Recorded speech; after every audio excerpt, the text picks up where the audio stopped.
Hey there guys, what is going on? And welcome to the Barbells and BJJ podcast yet again with your host, Mr. George Cresswell. Boy, has it been a long time. I've sort of let this fall by the wayside a little bit. I do apologize for that, but we're back with a bang today. This episode leads on from the last episode regarding strength and the menstrual cycle. So as you'll know, if you listen to episode 19, just getting my notes up on my laptop off by here. So we did a deep dive, or a little bit of a dive, into some of the research that surrounded strength and training in the menstrual cycle, and if there are any direct effects of the menstrual cycle and different phases of the menstrual cycle on training.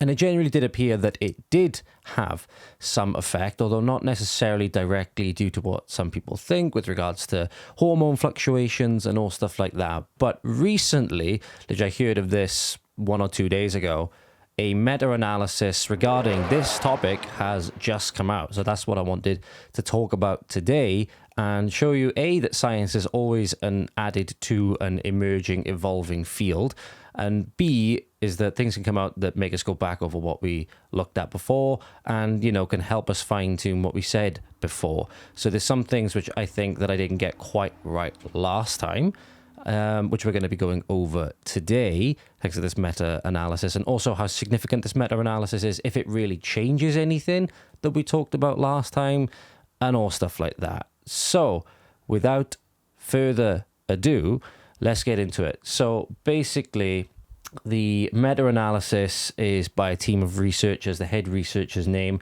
I apologize if I get this wrong, but Niering, Niering. And it's titled The Influence of the Menstrual Cycle Phases on Maximal Strength Performance in Healthy Female Adults, a Systematic Review and Meta-Analysis. And it's out of the Sports Basel, Switzerland Journal. That's the citation I've got here. Anyway, so that's what we're going to be talking about today. I'll link the publication down there, as you know. I'll link the link to it, and you can be able to get it online, and you'll hopefully be able to read it for yourselves. The full text is up online. So we're going to be going more so to a little bit about the methods and a little bit about the results, and then a little bit of a discussion of what this publication adds to and what things I might change from what I said last time. A little bit about things that I've learned as well, because nobody knows everything. Nobody knows everything on a particular topic. There's always things to be learned, and that's a really, really great thing. Being able to learn. Learning is a process that happens until you die. There's always things that you're going to learn that you didn't learn before, or didn't know before, rather. So this systematic review and meta-analysis, which is typically the top level of our evidence hierarchy. So you have like anecdote at the bottom, and then you have meta-analyses and systematic reviews and randomized control trials at the top, okay? Basically, there's more systematic processes in place with regards to systematic reviews and meta-analyses. And basically with these, we're trying to pool the results of several studies together to form a consensus on what sort of magnitude of changes that you're looking at with a particular intervention, or how much this effect is actually being observed by. So a little bit about a meta-analysis. It quantifies different results from different studies on a particular topic into what's called a pooled effect size estimate, okay? So that's what it does. And then that pooled effect size basically tells us, how big of a magnitude of a change from an intervention, or how much of an effect something is having on another variable of interest. In this case, how much effect the menstrual cycle is having on maximal strength training, or strength training in female adults, okay? That's the idea. It was 22 studies and an overall population size of 433, okay? So getting into what the studies were now, and this is going to be very, very important when we come back to looking at some of the limitations of the meta-analyses, the limitations of this study later, which obviously the authors, put in their publication as well. But you had 22 studies, which is a decent study size. However, 7 of the studies, or around 32%, were classed as very low quality. Okay, and this was rated by something called the Downs and Black checklist, and I've linked the what that actual checklist is down below. It's a very good measure for rating study quality and rating things like test, retest reliability, and inter-rater reliability, okay? So it's a good measure, and basically this is just a screening tool that's used to assess overall study quality, okay? So 7 of the studies were classified as very low. 8 of the studies were classed as low. 6 were classed as moderate. So those are about 36 and 27% respectively. And then 1 was classed as high, and that's about 5% or 4.5% of the overall studies analysed. No studies were of very high quality. So take that into account as you are listening to this podcast episode, okay? One thing that's a critical theme with meta-analyses and systematic reviews is that it's only as strong as the studies that make it up, okay? So the studies included a bare minimum of the 2 phases, and typically one of those phases, or rather in all the studies, one of those phases had to be the early follicular phase. That was typically used as a control condition. The early follicular phase is where you're going to be seeing a lot of your negative symptoms of the menstrual cycle. It's where you get your menstrual bleeding. So you're going to get a lot of your cramps, a lot of your irritability typically, and all of the negative symptoms that you get with the menstrual cycle typically come in the early follicular phase. And then as you progress out of that into the late follicular phase, ovulation, late luteal phase, or early late luteal phase, and then back into the early follicular phase again. As your hormones fluctuate, typically so do those symptoms as well. Anyway, different amounts of studies compared different phases with the early follicular phase, typically. So you had 11 that included the late follicular phase. Ovulation was also included in 12 of them, and then you had the early luteal phase in 4 of them, the mid-luteal phase in 19 of them, and the late luteal phase in 2 of them. Okay, so there was only limited amounts of data for certain phases with certain variables, and we'll get into why that's a limitation a little bit later. The studies in question included in this analysis measured maximal isometric strength as well as isokinetic and dynamic strength. Okay. Some of the studies then used blood samples to look at different phases of the menstrual cycle. 9 of them used blood samples. Some of them used urine samples, 6 of them. Some of them just used a counting days method. That was 3 of them. You also had some of them doing a self-report and saliva samples. And then you also had one of them using body temperature and one of them also using no method whatsoever. They did not report it, okay? So these are all things that phase into the quality calculation that we talked about before. Okay, different study methodology. We talked a little bit about it before, how the menstrual cycle should be measured, i.e. blood or urine samples should be measured, should be used rather, to measure luteinizing hormone, because ovulation is characterized by that luteinizing hormone surge. It typically occurs around day 9, and then just after that you begin ovulation. So not having that critical element drastically negatively impacts a study's quality because there's severe issues with its methodology. I mean, you can only do the best with what you can, typically, with a meta-analysis, okay? And then I said before that it was rated by the Downs and Black checklist. Obviously, you can check out that in the citations down below. So when we're looking at the results, okay? Results for the maximal isometric strength. Overall, there was only a trivial effect observed. So you had an SMD of 0.23. Okay, and that favored other areas of the cycle versus the early follicular phase, okay, which is kind of what we would expect. So you had a 0.6 in favor of the late follicular phase versus the early follicular phase. Kind of makes sense, as we'll get into a little bit about how hormones do actually play a little bit more of a role than I gave them credit for before. When you get on to then the ovulatory phase, it diminished a little bit. Come down to 0.33, so that's a sphere drop in the magnitude of difference between the early follicular phase and the ovulatory phase in terms of maximal isometric strength performance. Then you had actually a slight skew towards the early follicular phase when you compare it with the early luteal phase. It was negative 0.1. You had a plus 0.12 when compared it with the mid luteal phase in the early follicular phase. And then you had a very small effect, 0.07 negative in favor of the early follicular phase versus the late luteal phase. So basically what this all adds up to, okay, is that in terms of maximal isometric strength performance, there's a very small magnitude of difference between cycle phases on the whole. However, we do seem to notice a quite significant effect when we're looking at the early luteal phase, early follicular phase, versus the late follicular phase and the ovulatory phase. And typically what we see is that the performance tended to be better in the late follicular and ovulatory phases as opposed to the late luteal, mid luteal, and early luteal, and also the early follicular phases, okay, in terms of this one outcome variable. The next one then, there was also a trivial effect observed for the isokinetic strength. It was a little bit less. It was 0.17 overall in favor of other phases versus the early follicular phase. What you're seeing again, this was much more pronounced when it came to the ovulatory phase with a 0.39, what we call a standard mean difference. Okay, there was actually slightly in favor of the early follicular phase versus the late follicular phase. There was literally nothing, 0.04 negative. Okay, absolutely nothing.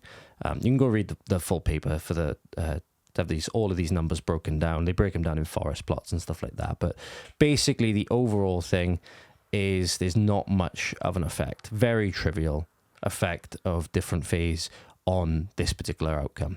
One thing I will say is that there was also a lack of data available, and this is another big limitation of this review, this meta-analysis, is that data for the late luteal phase and the early luteal phase was classed as non-estimable. And that's because there was simply not enough data to analyze, plain and simply. So that leaves us open then for further research to maybe answer those questions if needs be. Okay, there's a very, very big limitation of this review, as well as the methodologies of the study that make it up. Okay, and we're going to see that theme continued now as we go into the last variable, the dynamic strength. Okay, because they were only able to get standard mean differences, which basically showed zero effect, okay, of menstrual cycle phase on maximal dynamic strength. Okay, there was an SMD of 0.14 in favor of the late follicular phase versus the early follicular phase. That's extremely trivial. And then there was a negative 0.05 in favor of the early follicular phase versus the mid luteal phase. The ovulatory phase, the early luteal phase, and the late luteal phase all had insufficient data to make any sort of analysis. So they were all deemed non-estimable. Okay, so again, big limitation outside of the very first variable which we talked about, which was the maximal isometric strength. Okay, so a lot of gaps still present in terms of these variables from this meta-analysis that still haven't been answered. So maybe we'll get those answers in the future. But in terms of maximal dynamic strength, there was no evidence really. There was no strong, observation regarding difference in cycle and difference in maximal dynamic strength. Okay, so we're moving on to a little bit of a discussion now. So I don't really think it changes too much about what we talked about before, because I mentioned that the menstrual cycle had a lot of negative potentials on performance anyway. The fact that it was very correlated with psychological factors. So for example, the pain and the fatigue and the irritability and, sleep disturbances and all stuff like that. We'll get onto all that in a minute as well. But that it has a very big psychological impact, and then that brings down your arousal, your pleasure response from training, your willingness to train, willingness to go hard in training, which can seemingly be, trained through and mitigated through continual training with, your cycle and all stuff like that, and training through those things. But the physical symptoms absolutely do have a negative impact in that regard. But I think I downplayed the effect of hormones a little bit too much in that episode, and we'll get into some of the research that I wasn't quite aware of before as to why I think they may play a little bit more of a role than I gave them credit for before, and it might explain a little bit about why we see certain performance increases in certain phases and not in others. Okay, so when we're looking at the early follicular phase, as I said, that's the phase where most of the negative menstrual cycle symptoms are observed. Biggest thing is that estrogen levels are also low in this phase. So the two hormones really of interest that we're going to be looking at here is estrogen, also sometimes referred to as estradiol. Okay, that's another term, quite an old-fashioned term that it was referred to as before. It's one hormone involved in the menstrual cycle, and then there's progesterone on the other hand, quite literally.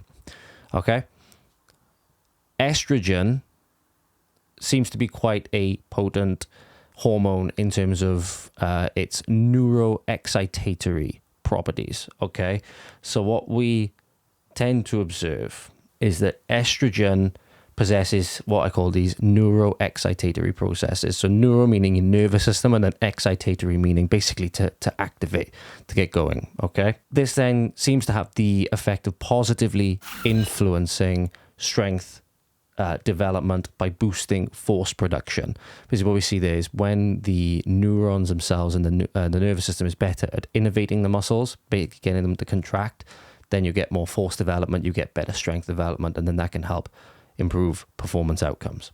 Okay? What we seem to see then with progesterone, on the other hand, is it seems to inhibit these neuroexcitatory effects, okay?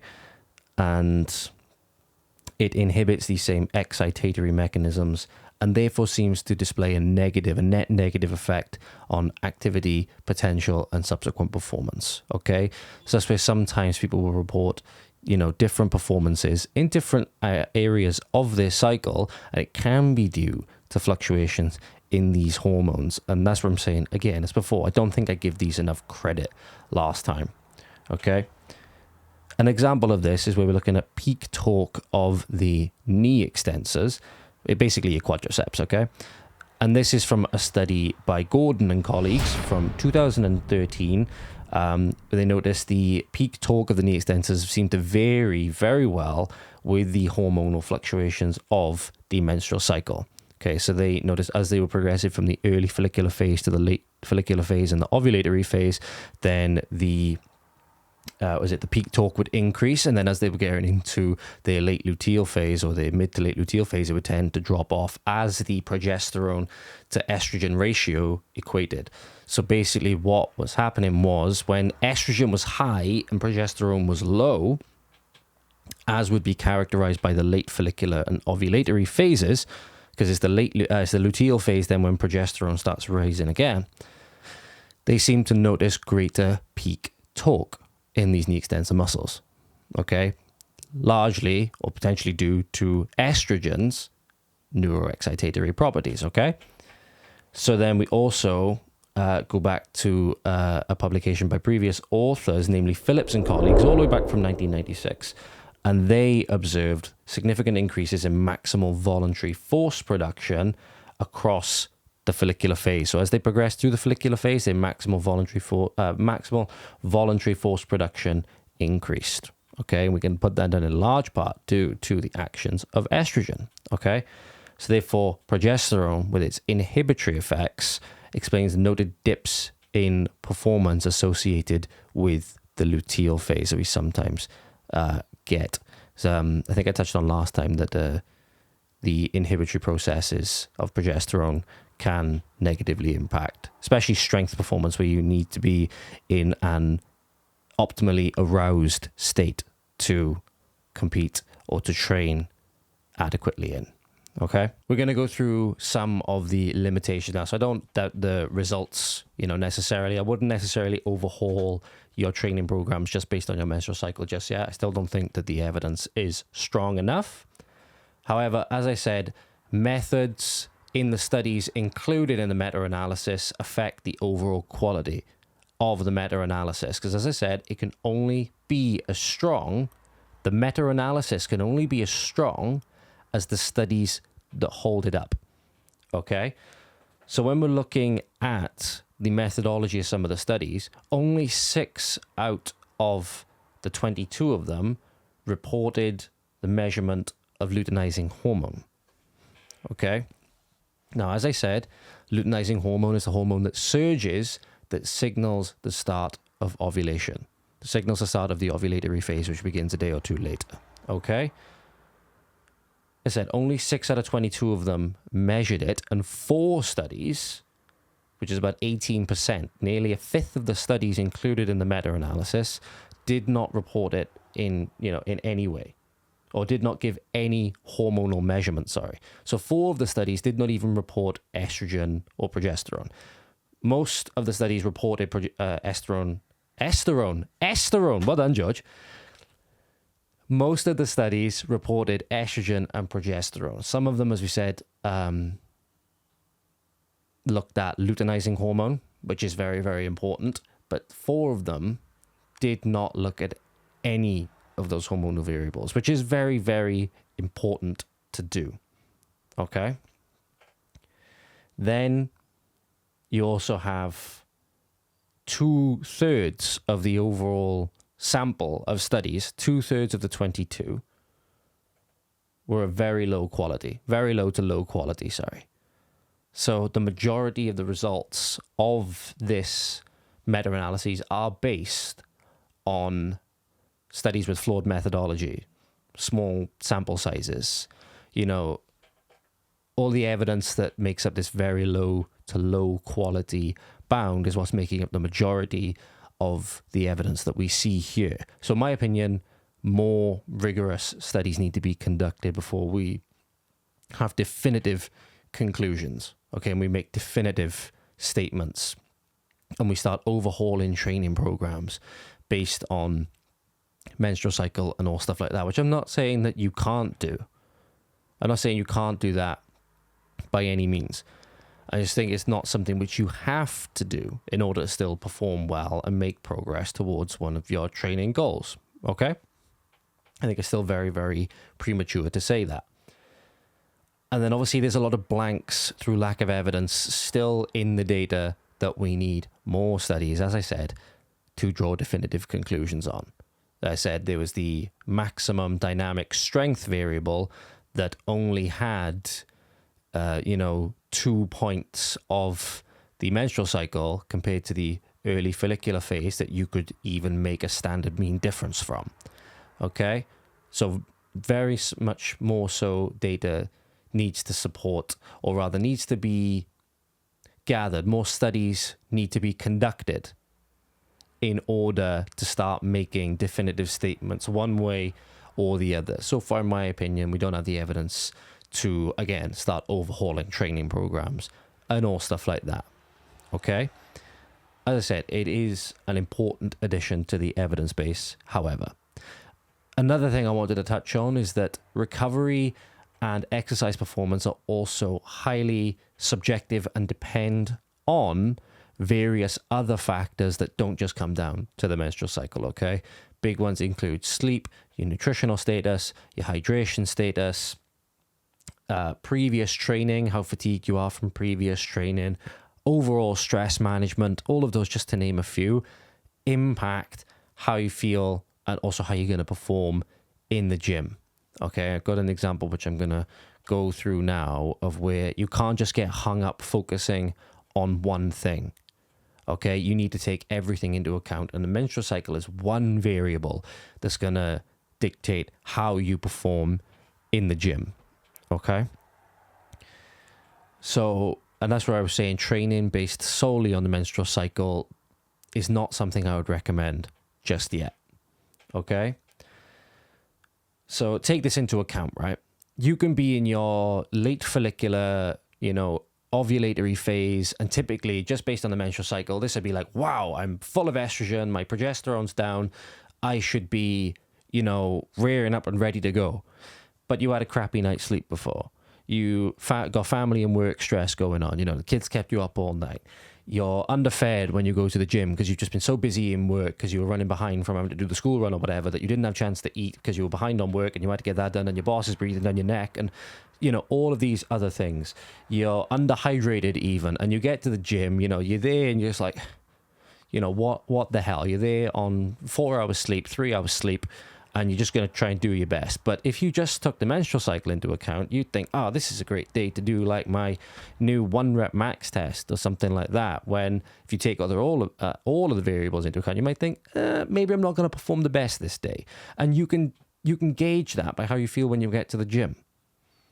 Okay, you can take into account everything that's gone on, because the menstrual cycle is one part of it, and you can then decide, no, maybe it's not a good day to, go heavy on my squats when I'm barely okay on my feet anyways. I'm like a rip dap on my feet. Okay. Maybe getting under, 150 kilo barbells, not a good idea, or whatever your squat is, or your deadlift, or your bench, whatever. Okay. But, okay, you could be in your MLP, your mid-luteal phase, the progesterone to estrogen ratio starting to equate. And if you only took this into account, you think, oh, well, I'm getting towards the late end of my cycle now. I'm going to start experiencing all of the negative things of the menstrual cycle soon. Oh, I'm weaker, I'm this, I'm that. But you can come into it with all the other variables doing pretty good. You had a fairly good night's sleep. Your stress has been kept in good amount. You managed to have a good meal before you came to the gym. You're turning up. You're feeling fired up. You're feeling ready to go. And despite not being in your prime, as we would derive solely from the menstrual cycle, because it's gone past that phase now, you're still feeling good. You want to train. You're there and you're fired up. Why not go for that PR? You know what I mean? Why not go for it? It might be a good time to do it, even if you're quote unquote not as strong as you would be because of the menstrual cycle. Okay, because there's many, many, many other variables that go into it as well.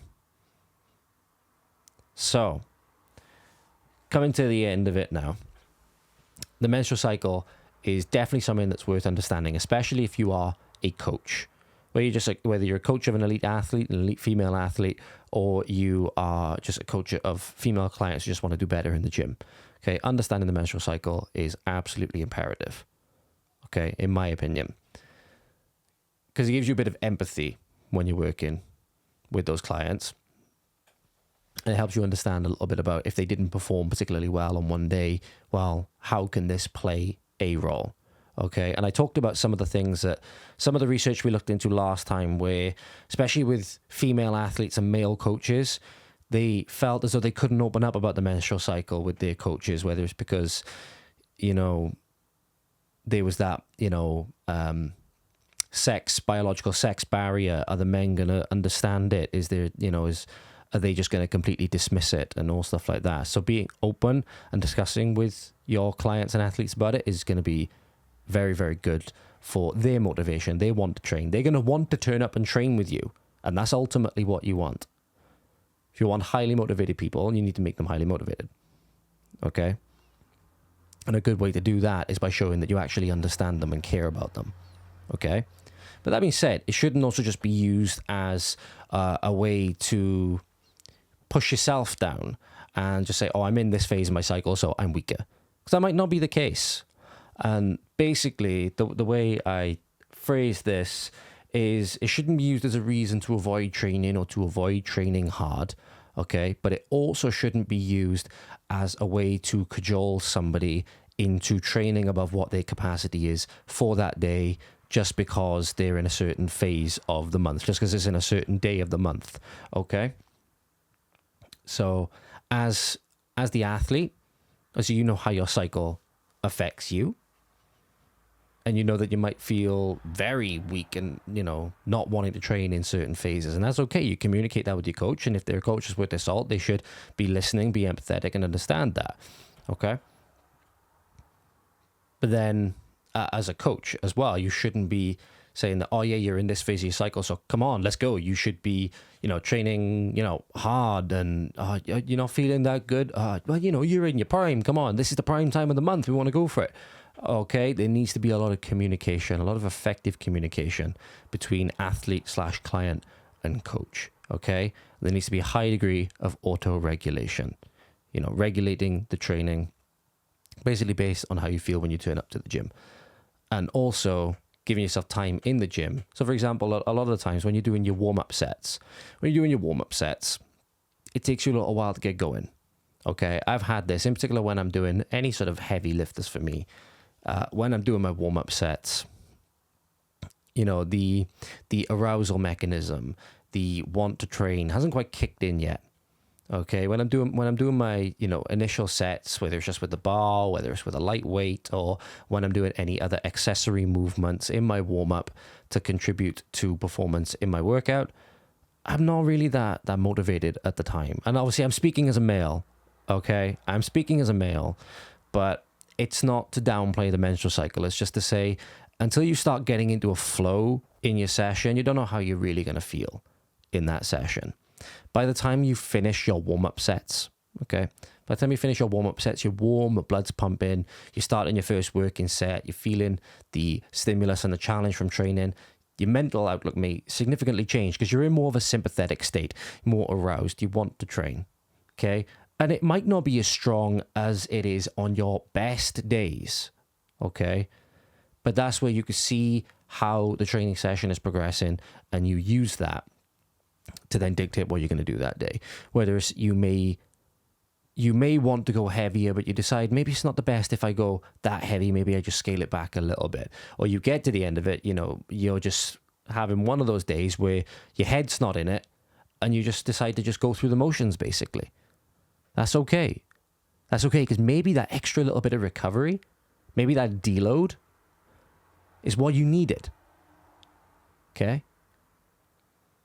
So I hope that made sense. I hope I'll link everything down below as well. Apologies this has taken me so long, guys. Apologies it's been such a long hiatus. Yeah, I'll be back a bit more regularly now. Been caught up with a couple of other projects which I am working on. I'm going to put a link to my website down in the show notes as well, guys. I'm writing a couple of articles on my website right now. Just done a massive article on current perspectives on muscle hypertrophy training. If you want to go have a look at that, it took me ages to write that. It's about 30, 40 sources in there. If you want to go and read them, let me know your thoughts as always. And yeah, make sure you follow me on all the social medias and everything like that. As I said, I hope you found this episode useful. I hope you find these episodes interesting. It feels good to be back. I hope you have a great day, guys, wherever you are. And I'll catch you soon for some more evidence-based excellence. Out.